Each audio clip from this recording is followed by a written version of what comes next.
Hi, my name is Alex Giarretta, and this is my presentation, Psilocybin, Neuroplasticity, and Treatment-Resistant Depression, a novel hypothetical clinical trial.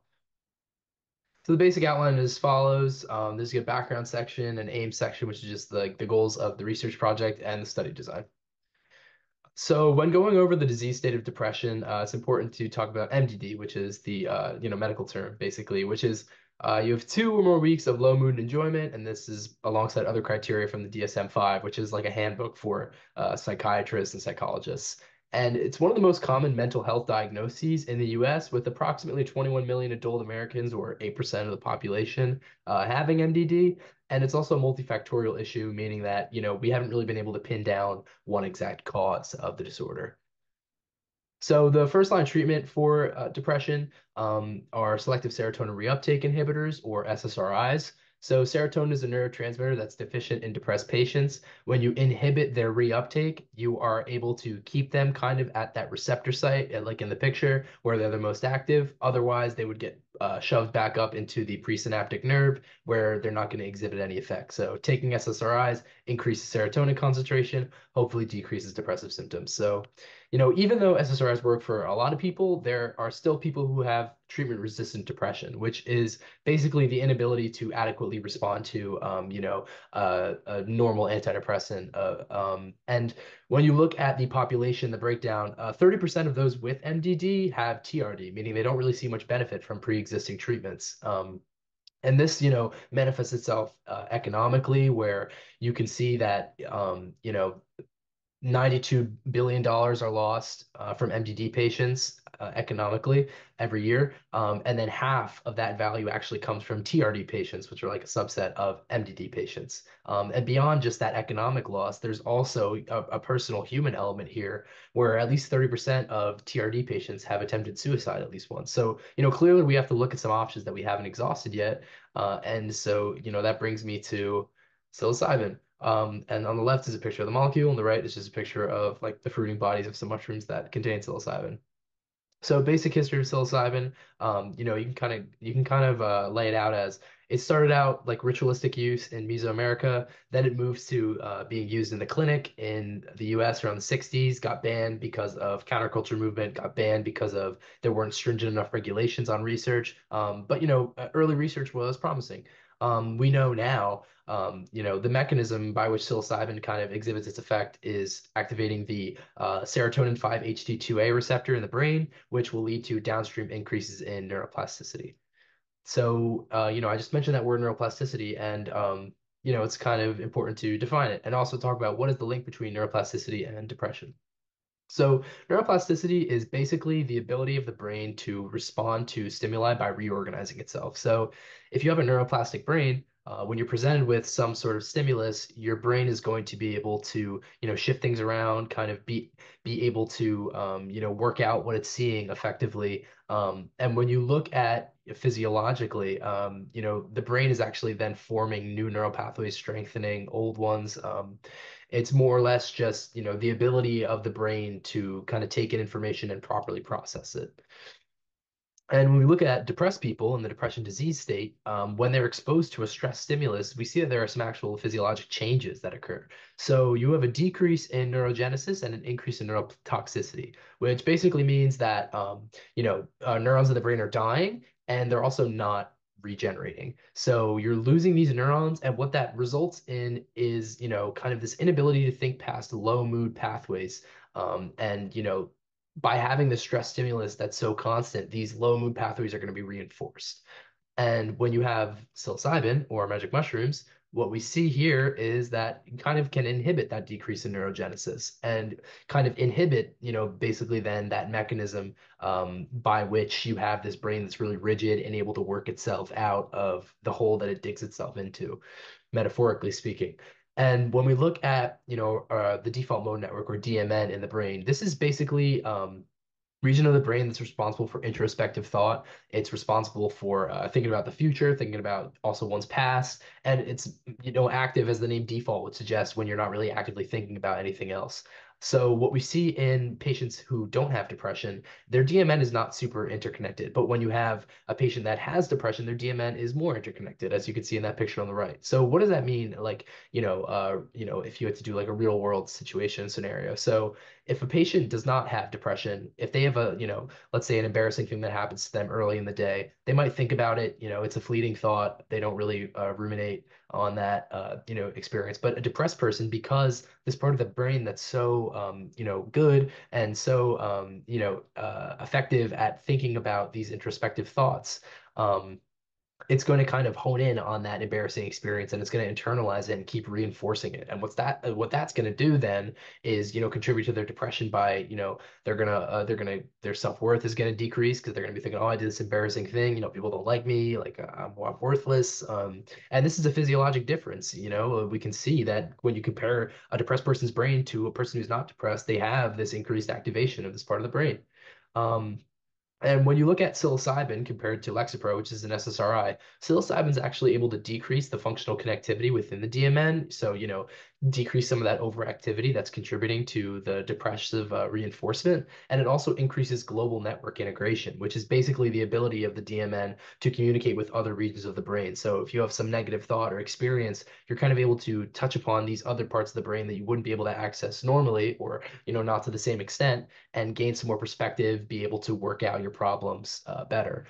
And when you have that combination of the decrease and the increase, you see a decrease in depressive symptoms overall. And when you compare psilocybin to Lexapro, which is the frontline treatment, there's no significant change with Lexapro, in these neuroplastic parameters where there is in psilocybin. So, maybe there's something to be said for psilocybin and this neuroplastic mechanism that seems to be unique to the drug.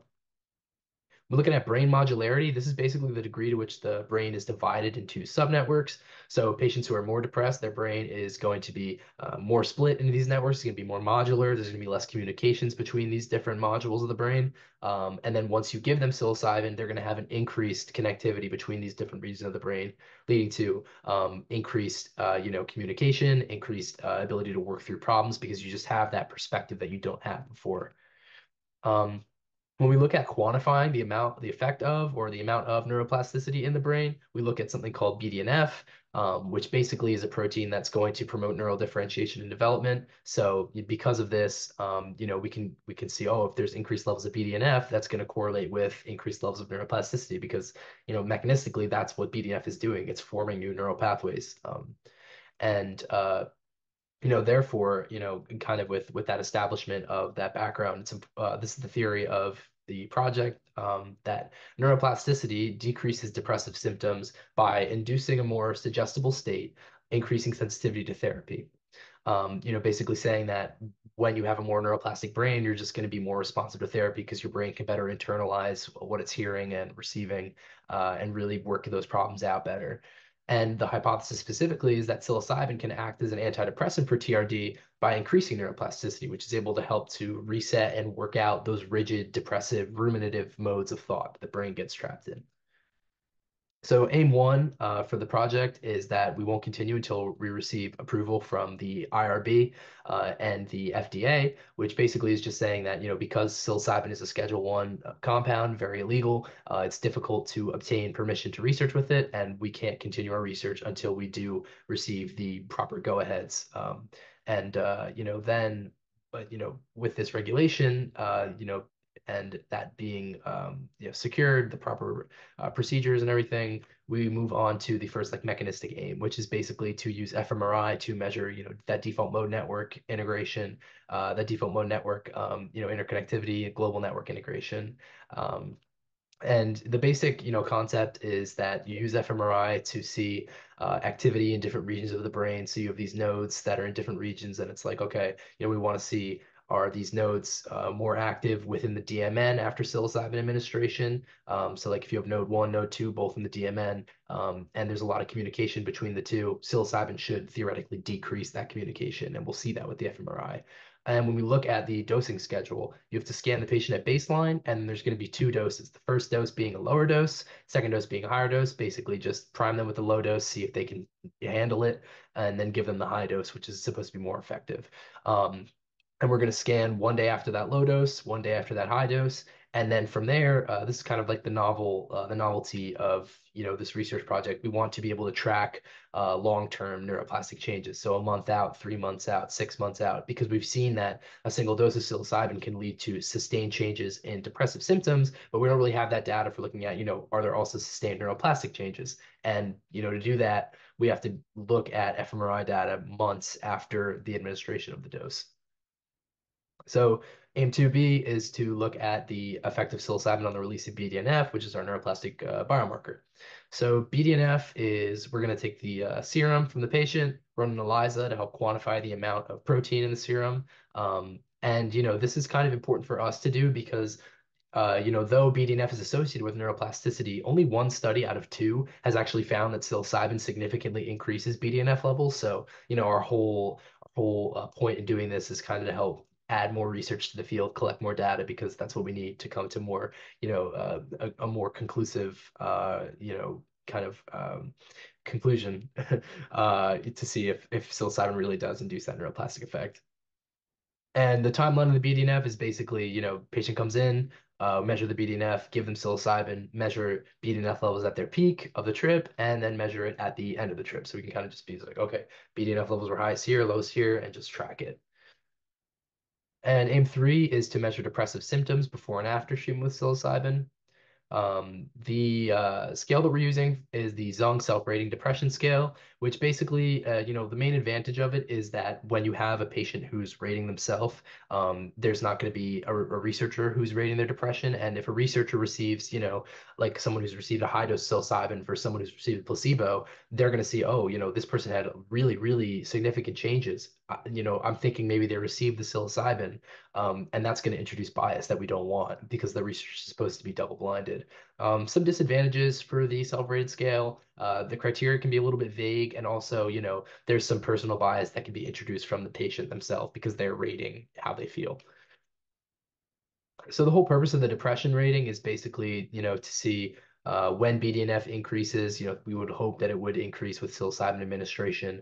What's the effect also of the increase or decrease in depressive symptoms? And we want to see if there's a correlation between an increase in neuroplasticity and a decrease in depressive symptoms. Our expected results, primary outcome is just going to, we would hope to see decreased brain modularity, which is just, like I said before, where the brain should hopefully be able to communicate between different regions of itself more effectively. And the secondary outcomes are going to be that BDNF levels will increase and depressive symptoms will decrease. So previous research has found that when you go from that 10 milligram priming dose to a 25 milligram dose of psilocybin, you have increased neuroplasticity and decreased depression, which is what we want to see. We've also found that 25 milligram psilocybin will decrease depression when compared to a 1 milligram or placebo dose of psilocybin. I say placebo like this because it's, considered pharmacologically inert, but that doesn't mean it might not, it could exhibit some negligible effects, but still effects nonetheless. And remission rates are higher for psilocybin than Lexapro or escitalopram, which is an SSRI, which basically means that, 3 months after the administration of a single dose of psilocybin versus Lexapro, what they found was that way more patients, reported that they had no symptoms, which shows maybe there's this sustained change, maybe a neuroplastic change that's occurring in these patients who receive psilocybin. So some limitation of the previous research is that a lot of the studies have to have small sample sizes. Some groups, some have no control group, so there's no blinding, so bias is introduced. And there's also unblinding that can occur, in other groups because when you receive a high dose versus a low dose, the high dose is going to be able to tell like there's these undeniable subjective effects that come with psilocybin. It's like, oh, I definitely received a high dose because, I've never experienced something like this before, and that's going to introduce some bias. There's also no data pertaining to neuroplasticity in a lot of these studies. They mostly just measure depressive symptoms, and there's also no long-term fMRI data, as mentioned before. So the innovations from our design primarily are improvements in maintaining blinding, which I'm going to go into in the next slide, more fMRI data, BDNF values for 10 milligrams psilocybin, which is a commonly used dose in research context. It's just not BDNF values for it, and also the effects of expectancy on responsive biomarkers. So our attempts to reduce unblinding are basically as follows. You have a control arm and an experimental arm. The control arm is going to receive 1 milligram dose throughout the entire course of the study. The experimental arm is going to receive a 10 milligram priming dose, as discussed previously, and then they'll be split into a 25 milligram and 10 milligram group. So the 25 milligram group is going to have these subgroups of group A and AH, and the 10 milligram group will have these groups B and BH. So research has found that patients who are more suggestible, they were able to quantify this patient is more suggestible than this patient, for instance, actually had greater effect that they derived from psilocybin. So psilocybin, since it's so influenced by a patient's mental state, we basically want to see because unblinding is something that occurs in psilocybin trials where patients are able to tell, oh, I've received a higher dose, I've received a lower dose. I can tell because the effects were just not there or they were very potent. If we were to tell a patient which is what that little H is, if we were to tell a patient you're receiving a higher dose, we would want to see, maybe since the brain is so, it exhibits this effect on psilocybin and it really kind of your perception changes how you experience the drug. We want to see if we tell them that they're receiving a higher dose than they actually are, will that maybe kind of muddy the waters and, with that added element of deception, will they not be able to tell if they had received the low dose or the high dose, which you can see, in this big chart on the right, it kind of shows the comparison between different groups. So like group A, the high dose versus group B, H, which is the low dose plus the deception. Maybe we're going to preserve blinding because if we have a group that's being deceived, that deception might kind of pick up the slack of the actual dose itself being lower. We're going to assume that unblinding will occur between group A and group B because group B will have received 10 milligrams, so they know what 10 milligrams should feel like. But then, between group C, CH, A, AH, and B, BH, that kind of vertical comparison, then we want to see, if you tell a patient they're going to receive a higher dose, is that knowledge that they're receiving a higher dose going to influence the effects that they, experience? When compared to not, including that deceptive element? Like, is that deception so strong? Is the reliance of psilocybin on the mental state so strong, so great that you're going to see marked differences between these two groups? Um, and then, the primary outcome though ultimately is going to be between group A and group C, which is the high dose versus the placebo group. Yeah, just because it's going to be it's going to be the greatest effect, definitely, just based on research that's been conducted already. Um, and so this is kind of the novelty of our research because so many other research projects don't really include either they don't really check to see if they have had unblinding that occurs, or they're just like, well, psilocybin is so difficult to blind for that we're just not even going to bother. So, the whole point kind of this study design is really to make sure that there's that blinding, to test if we can maintain blinding in a space that's historically been difficult too, and if so, potentially create some outline or some jumping off point to then, develop further studies off of this added deceptive element. So the inclusion exclusion criteria are fairly simple. Inclusion criteria that are most important, the patient has to meet the DSM-5 criteria for MDD, and the patient also has to meet, the criteria prescribed for TRD, which means they failed two adequate antidepressant trials, which can be like SSRIs and something else like a MAOI, which is another type of antidepressant. Um, and the exclusion criteria, the patient can't be currently or previously diagnosed with a psychotic disorder because psilocybin and psychedelics in general kind of potentiate and can bring out, the effects of psychotic disorders, so it's very unsafe for a patient to be enrolled if they have those problems. Also, no family history. And also, another exclusion criteria is that patients can't really have recent use, within the past 6 months of another serotonergic psychedelic like psilocybin, LSD, DMT, because that kind of will help them to have more of a frame of reference. And, blinding might not work as well on them because they're more psychedelically inclined or experienced. And then the summary conclusions, basically, we're saying, background, TRD does not have treatment that's effective. We say that psilocybin could be a potentially useful therapy by this, novel neuroplastic mechanism that doesn't exist with SSRIs. Study design, as discussed, that innovative use of deception to kind of try to preserve blinding and compare the deceived groups in 1 milligram, 10 milligram, 25 milligram. And then the aims were, as listed before, just the IRB, fMRI, ELISA, and the Zung test. And with that, These are just my references. And thank you very much for tuning in to this presentation. And have a nice day.